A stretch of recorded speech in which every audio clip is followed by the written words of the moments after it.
próprio CPC prevê, aqui vamos voltar, por favor, aos artigos desse incidente, de assunção de competência, que é o 976 e seguintes, e há um preceito muito importante no artigo 9. Bom, deixa eu localizar em outro lugar aqui, é difícil.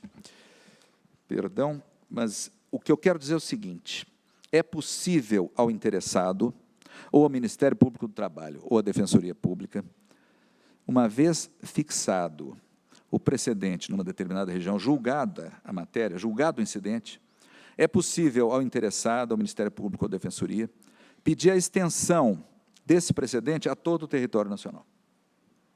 Isso é muito importante. Não é? Porque, vamos imaginar, um exemplo, Caixa Econômica Federal teve uma decisão que lhe foi favorável no Rio de Janeiro. E as demandas repetitivas existem em todo o território nacional. E só no Rio é que foi julgado esse incidente. Ela, evidentemente, lhe interessa a aplicação desse precedente em todo o território nacional, ela pode pedir a extensão. E pedir a quem? Ao Tribunal Superior do Trabalho. E essa questão, ministro Brito Pereira, ministra Adelaide, não foi objeto ainda de nenhuma norma nossa. Nós vamos ter que enfrentar isso ou numa norma própria ou no regimento interno.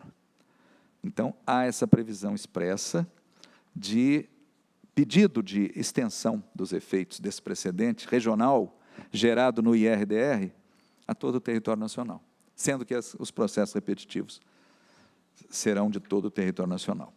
E aí que teremos que definir quem é que decide, qual vai ser a forma desse pedido, desse processo, como é que vai ser distribuído. Isso nós vamos ter que enfrentar em breve. Há outro problema. Tem um IRDR no Rio e outro em São Paulo, segunda região. Um no sentido, outro no outro. Dois precedentes diferentes. E aí pede a extensão dos efeitos dos dois. Um sindicato de trabalhadores pede a extensão dos efeitos do São Paulo, que lhes são favoráveis, e a Caixa Econômica, nesse exemplo hipotético, absolutamente hipotético, pede a extensão dos efeitos do Rio. Bom, afinal de contas, cabe ao TST definir exatamente as divergências de entendimentos entre os regionais, né? Não vamos escapar disso, mas é um problema para o futuro.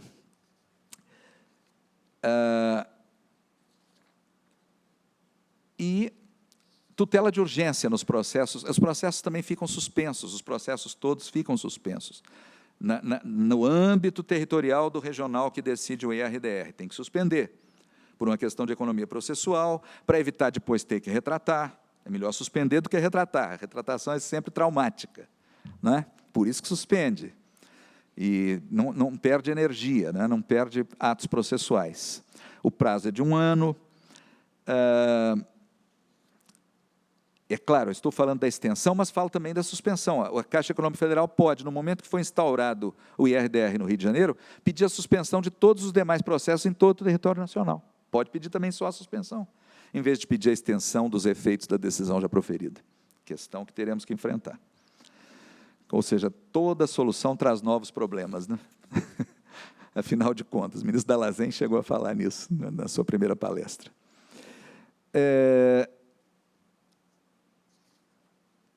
Então, vejam que o IRDR é muito importante. Claro que cabe contra essa decisão do IRDR o recurso de revista. Outra norma importante que foi também prevista, e eu aqui realmente é difícil seguir 3 roteiros diferentes. Há uma previsão expressa também nessa normatização que diz que o Tribunal Superior do Trabalho, quando decidir o recurso de revista referente ao IRDR, decidirá, e se decidir em determinado sentido pró ou contra, a sua decisão também será projetada nos seus efeitos para todo o território nacional. Então, vejam que o IRDR é um canal que pode gerar também precedentes nacionais, por consequência. Nós não vamos instaurar aqui o incidente de julgamento dos recursos de revista ou embargos repetitivos, mas o efeito vai ser o mesmo. Nós pegamos um IRDR do Rio de Janeiro, por exemplo, julgamos a matéria com a profundidade que for necessária, e se nós corroborarmos os efeitos desse precedente do Rio de Janeiro, mas a respeito de uma questão de direito de âmbito nacional, o efeito é amplo. Vejam a importância. Então, nós vamos produzir, de certa forma, um precedente confirmador do precedente regional para ter amplitude nacional. É muito importante. Vejam que o sistema funciona com essa possibilidade. A reclamação também é utilizável para assegurar o cumprimento dessas decisões do IRDR. Tá certo? E o nosso incidente de julgamento dos recursos de natureza extraordinária repetitivos, o tempo já acabou, eu vou só falar naquilo que é mais importante. Peço encarecidamente a todos que leiam, que releiam a instrução normativa número 38, né, do nosso tribunal, que foi editada em novembro de 2015 e que procurou delimitar todo esse procedimento. Esse incidente, ele reflete todos aqueles princípios e aquelas técnicas de julgamento serial, através de processos piloto, de causas tipo, que eu já mencionei. E ele amplia o contraditório, através do pensamento de recursos representativos da controvérsia. A decisão de afetação é decisiva. Procurem examinar a decisão de afetação do ministro Cláudio Brandão, que é exemplar. O edital de convocação da audiência pública, que está agora designada para o próximo dia 16 de maio, a respeito do tema do divisor aplicável aos bancários, é também muito bem colocado. A pergunta que se faz, ele faz uma pergunta, que é a questão central, a ser discutida nesse processo. E eu estou procurando o edital, que eu separei, mas não estou encontrando. Mas, fundamentalmente, ele pergunta o seguinte, ele não sai da súmula 124, mas ele fala de memória o seguinte: qual é a questão central a ser definida nesse incidente? Aplica-se o divisor menor, aquele divisor menor, né, 180, para efeito de apuração dos valores dos reflexos das horas extras, mesmo quando a norma coletiva só tenha dito que esses reflexos das horas, esses reflexos das horas extras só serão devidos, o que é jornal, como é que é, me perdoem, quando a norma coletiva não tenha sido expressa, basicamente é isso, quando esse efeito de pagamento dos reflexos das horas extras só tenha sido fixado, não, é a questão da hora aos sábados, me perdoem, eu não estou achando aqui o material, a pergunta é tão clara, deixa eu ver se eu acho, não estou achando, mas de qualquer maneira a pergunta é, se nos casos em que não tenha havido definição da jornada do bancário como abrangendo os sábados, é isso. Se a definição de que o sábado é considerado para efeito de reflexos, que o sábado só é considerado dia útil trabalhado só para efeito de pagamento dos reflexos das horas extras. Se quando a norma coletiva disser isso, se ainda assim o divisor tem que ser o reduzido. Me perdoem a confusão e o cansaço, mas é isso. Então, a pergunta está muito mais clara do que essa minha exposição agora, mas é essa questão que vai ter que ser enfrentada nesse incidente, não mais, porque se fosse rediscutir a súmula, não tinha sentido. Teria que ser um processo de revisão da súmula, e não discussão de um incidente de processos repetitivos. E se fosse discussão da súmula, não podia ser na SDI, como será? Não é? Decidiu-se que o incidente será julgado pela SDI. Se a súmula estivesse em questão em si mesma, se aquilo que está claramente decidido na súmula tivesse que ser revisto, não poderia ser feito pela SDI. O que é preciso é definir se essa hipótese, que aparentemente ou não foi abrangida pela redação da súmula, vejam a importância da redação da súmula, se ela também é alcançada pelo mesmo efeito ou não. É essa a questão controvertida remanescente. Eu só preciso agora falar a respeito da questão da retratação. Eu sei que o tempo já passou, mas já há precedentes de palestras que o tempo também foi ultrapassado, então estou à vontade para usar o conceito de precedente, mas não vou passar muito não, eu só quero falar mais duas coisas rapidamente. Primeiro, quando o incidente for julgado aqui no TST, normalmente haverá uma massa enorme de processos repetitivos suspensos, normalmente. Haverá dois grandes grupos de processos. Os processos paradigma, aquele primeiro ou os dois primeiros que ensejaram a abertura do incidente. Os outros processos satélites, vamos chamar assim, que foram selecionados pelo relator do incidente, a partir da indicação de outros processos paradigma, pelos presidentes das turmas, pelos tribunais regionais, e ele escolhe os melhores, e ele cria aquela massa de processos que vão ser a base da discussão, cria uma planilha de questões de fato e de direito relevantes, sim ou não, com alternativas sim ou não, etc., e constrói o raciocínio, a ratio decidendi, para chegar a uma conclusão que será ou não corroborada pela maioria do órgão colegiado competente, SDI 1, como nesses três casos decidiu-se que será, ou o pleno, se for o caso. A própria lei, a nossa lei, permite essa alternativa. No caput do artigo 896C, no momento que o incidente é proposto para a SDI primeiro delibera se vale a pena abri-lo, segundo, quem vai decidir, SDI 1 mesma ou pleno. E é isso. E aí instaura-se o processo, aí é que vai para a distribuição, distribui-se para um relator e um revisor. Nesse caso, tem revisor. E aí instrui-se da maneira que eu acabei de descrever e leva-se com preferência, esse é um processo com preferência, e com prazo de 1 ano para acabar, sob pena de os processos suspensos retomarem o seu curso, sem prejuízo da instauração de um novo incidente, se for o caso. Mas esses processos pendentes, os pendentes não é um problema. Os pendentes em que não tenha havido decisão regional não é o problema. O problema são os pendentes com decisão regional, porque essa decisão regional poderá estar conforme ou desconforme ao paradigma, ao precedente resultante do julgamento do incidente. Se a decisão regional, contra a qual já existe um recurso de revista, estiver em conformidade com a decisão da SDI ou do Pleno, a nossa decisão, que editou o paradigma, é fácil. Esse recurso de revista fica prejudicado, porque a decisão regional, que é conforme ao nosso entendimento, tem que ser mantida. Morreu o recurso, correto? É fácil. O problema é quando essa decisão regional é contrária ao nosso entendimento, fixado na decisão, paradigma, no precedente do incidente.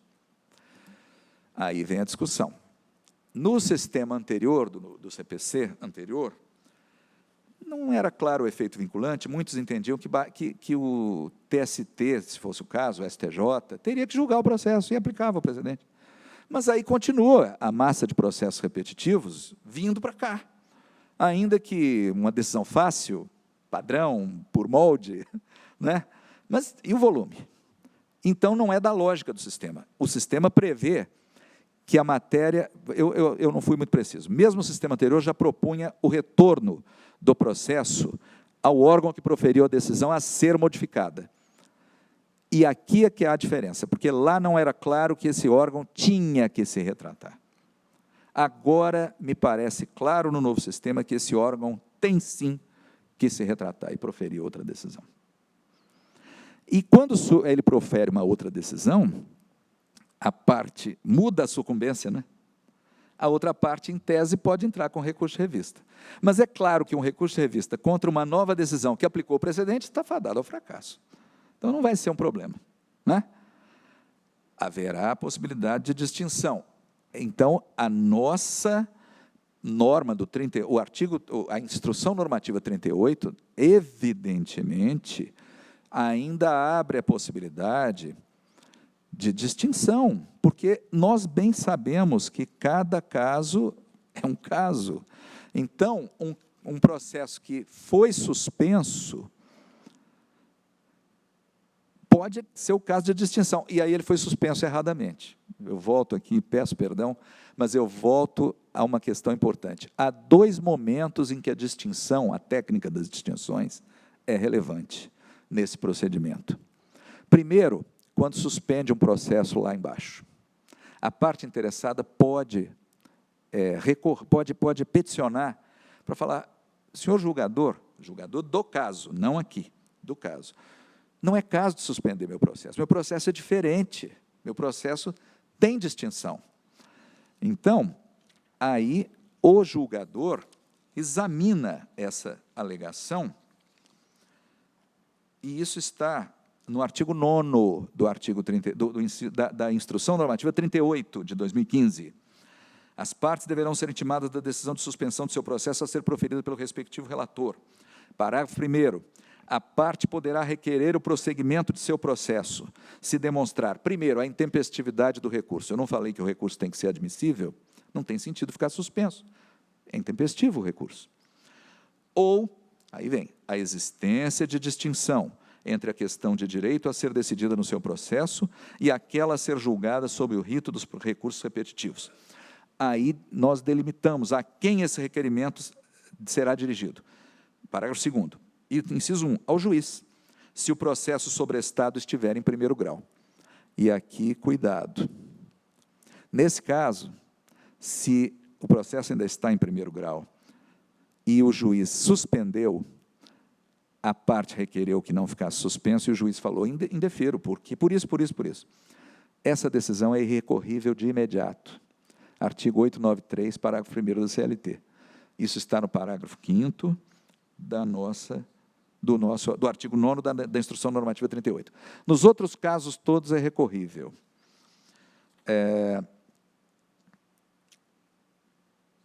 Ou há uma outra hipótese. Então, pode ser, se o processo estiver sobrestado no tribunal de origem, esse requerimento é ao relator. Se o processo estiver ao relator, se o processo sobrestado estiver no tribunal de origem. Terceiro, se for sobrestado recurso de revista no tribunal de origem, ao relator do acórdão recorrido também. E, no TST, quando o recurso de revista ou de embargos estiver sido sobrestado aqui, aí é o relator do TST que recebe esse requerimento, para deixar o processo andar, porque não é caso de suspensão. A outra parte deve ser ouvida, contraditório amplo, e, no caso da distinção ser reconhecida, o processo prossegue normalmente.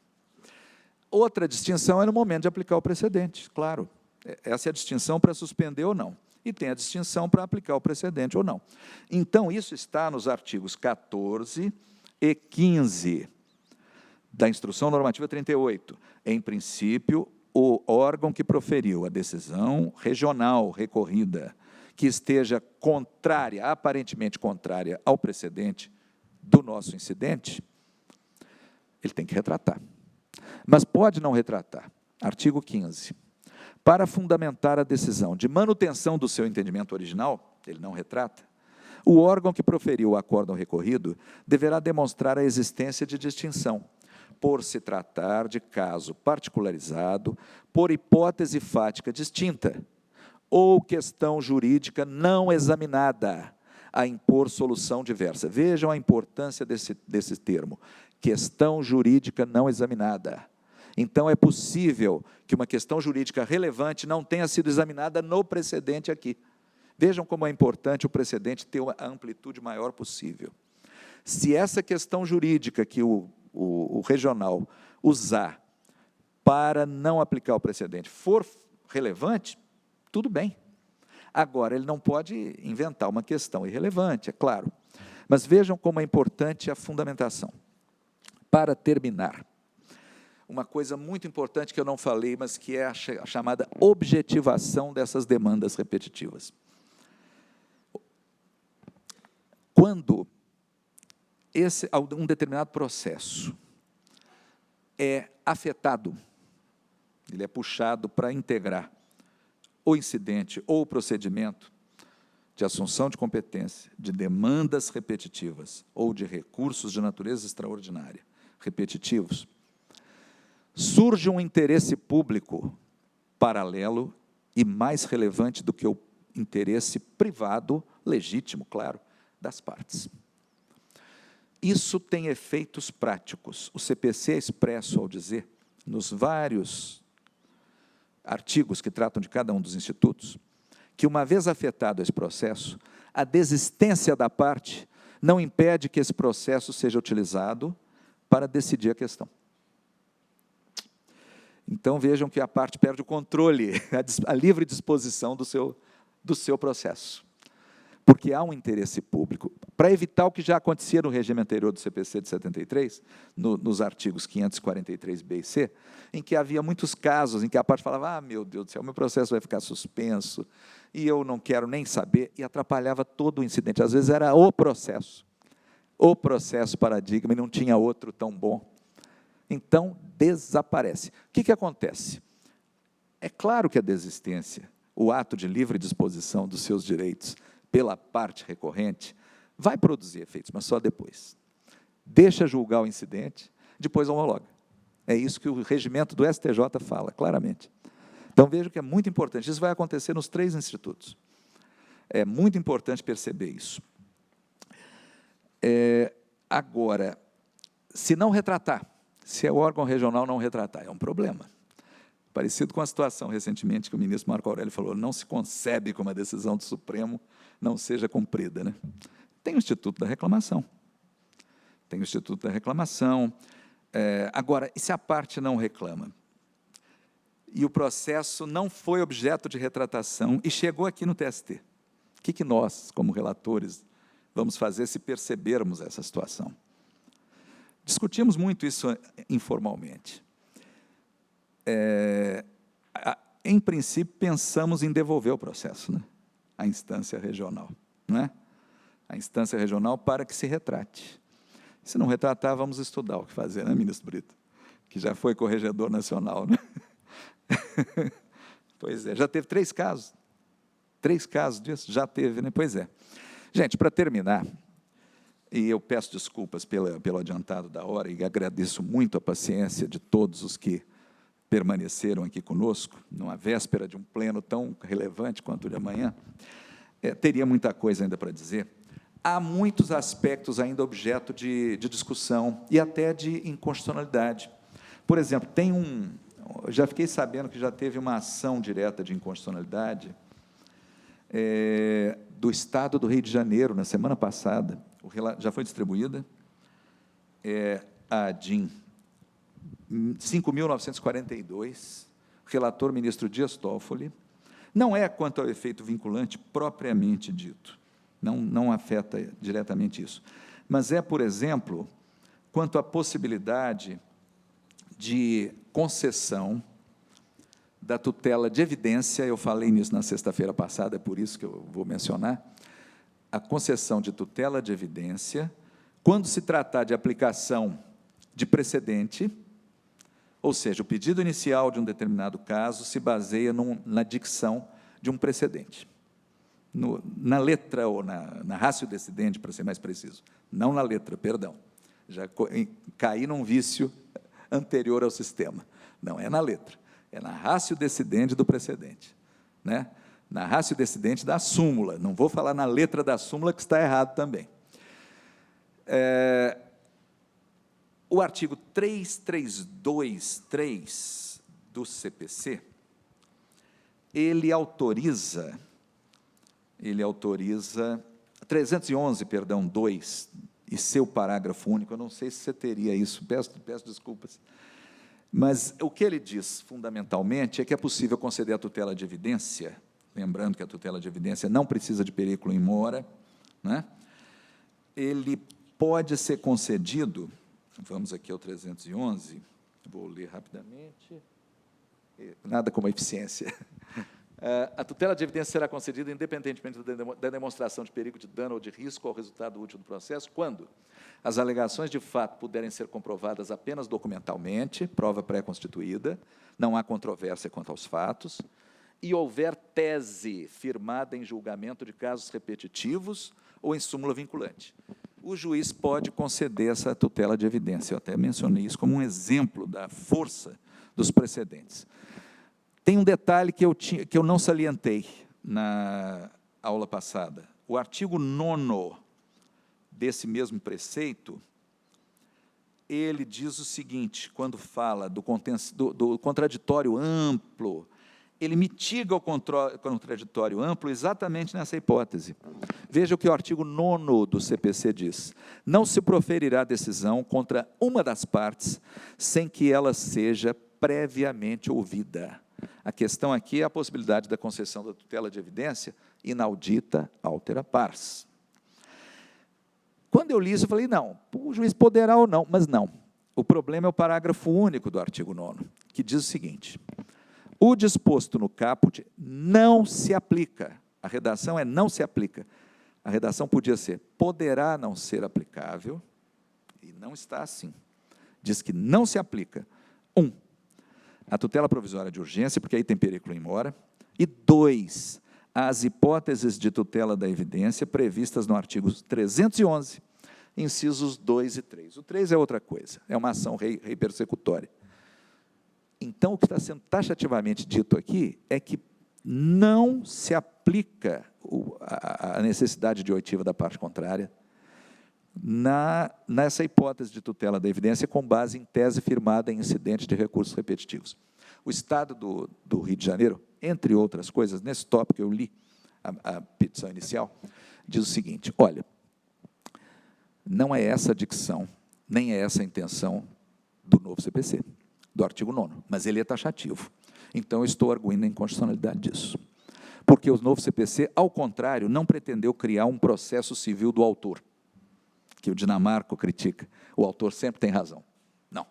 O Estado do Rio de Janeiro fala o seguinte, deve ser dada, no mínimo, uma interpretação conforme a Constituição a esse preceito, para dizer que o juiz, dependendo das circunstâncias, poderá até conceder a tutela de evidência inaudita altera pars. Mas o Estado do Rio de Janeiro, e aí eu achei muito interessante, coloca o seguinte, e a distinção? E se esse precedente tivesse sido superado pela revisão? Então, não é só porque a matéria, de fato, já está provada documentalmente, é que a questão já acabou. Então, é preciso ouvir a parte contrária, pelo menos para que o Estado do Rio de Janeiro e outras partes, outros réus, tenham a possibilidade de alegar a existência de distinção, correta ou incorretamente. Porque se for automática a concessão da tutela da evidência, e aqui não há perigo de dano, qual o mal que tem de ouvir a parte contrária? Isso foi colocado na petição inicial. Não tem perigo de dano, ouça primeiro, e depois decida. Forme-se o contraditório. Então, é uma nova questão que eu queria só trazer aos senhores como um exemplo de como é importante a questão da técnica das distinções e a questão da aplicabilidade ou não, com efeito obrigatório dos precedentes, vai continuar nos dando muitos problemas, vai trazer muito pano, vai dar pano para a manga, como se diz lá nas Minas Gerais, né? E o tempo dirá se esse novo precedente vai realmente produzir todos os efeitos benéficos que ele certamente preconiza, ou se os defeitos da má aplicação desse precedente vão acabar prevalecendo. Eu não vejo com pessimismo, eu vejo com prudência. Eu acho que nós deveremos realmente dominar com muito cuidado esses conceitos. Peço mais uma vez desculpas por ter trazido questões mais acadêmicas, teóricas, mas que me parecem essenciais para que nós possamos compreender realmente o que está acontecendo.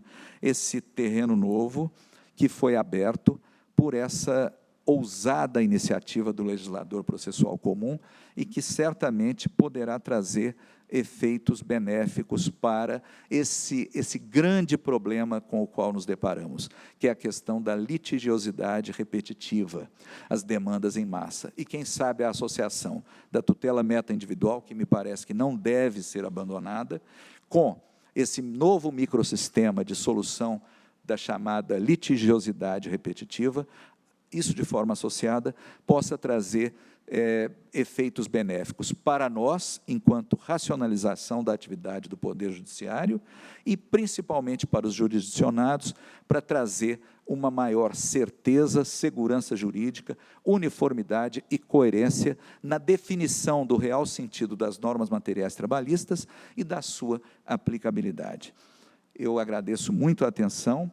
E, pelo adiantado da hora, eu lamento, mas eu creio que não vai ser possível abrirmos a possibilidade de perguntas. As perguntas são de todos, eu também teria várias a fazer, porque a matéria é muito complexa, mas eu vou, então, pedir licença a todos para declarar encerrada a nossa sessão, até em virtude do pleno tão relevante que teremos amanhã.